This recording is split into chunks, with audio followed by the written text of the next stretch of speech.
Personne ne s'y attendait. On peut s'attendre donc en première partie de nuit, c'est-à-dire entre 21h et minuit, à des vents autour de 100 km/h sur le Limousin, avec des pointes possibles jusqu'à 110-120 km/h.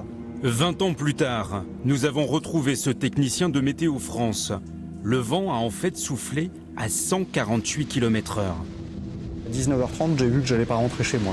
Tout simplement parce qu'en regardant l'avenue de l'aéroport, je voyais les arbres tomber les uns après les autres sur la route. Donc je savais que de toute façon, les moyens de communication étaient d'ores et déjà coupés.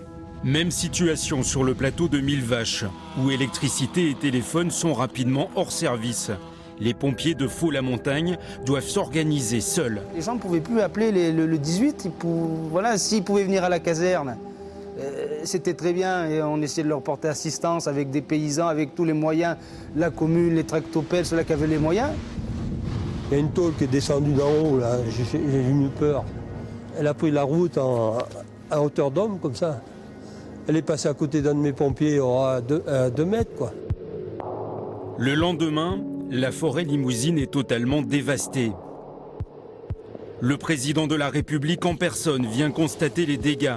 Il se rend chez un horticulteur près de Limoges.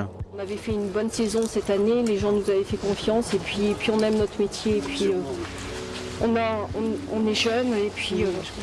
C'est un moment où la France doit également faire état de son cœur et le fera dans toute part. C'est une belle surprise en plus. Annoncé à 9h qu'il arrivait à 10h, c'est ma soeur qui les a accueillis. L'apocalypse. Ça a été, c'est à peu près ça. C'était des arbres partout, des morceaux de plastique, des portes de tunnels qu'on a trouvées à pratiquement 80 mètres des serres ici. L'état de catastrophe naturelle est décrété sur tout le Limousin. Certains villages du plateau restent isolés pendant plus d'une semaine. Les habitants de Haute-Corrèze n'ont donc ni chauffage, ni téléphone, ni eau. Pour l'instant, je vais faire ma vaisselle en faisant fondre de la neige. Voilà, c'est tout ce que je peux faire. Il y avait tellement d'arbres, on avait beau y aller tous les jours, et puis on n'était pas tout seul, il y avait les paysans, il y avait des gens du TP, il y avait tous les gens qui venaient filer un coup de main pour dégager les routes. Il faut savoir que durant tout le mois précédent, il avait énormément plu. Des pluies excédentaires qui faisaient que tous les arbres baignaient dans l'eau. Et donc en fait, c'est la conjonction des phénomènes. Le fait qu'il y ait eu un mois très pluvieux, ça a fait que ces vents, qui de 130-140 km/h, ont réussi à faire tomber tous les arbres des forêts du Limousin, qui était une région extrêmement boisée. 20 ans après, la tempête Martin reste dans tous les esprits.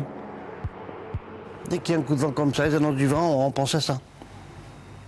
On repense on se remet en mémoire la fin d'année 99. Après cet événement, Météo France a créé les vigilances météorologiques qui permettent d'informer la population en cas de phénomènes dangereux.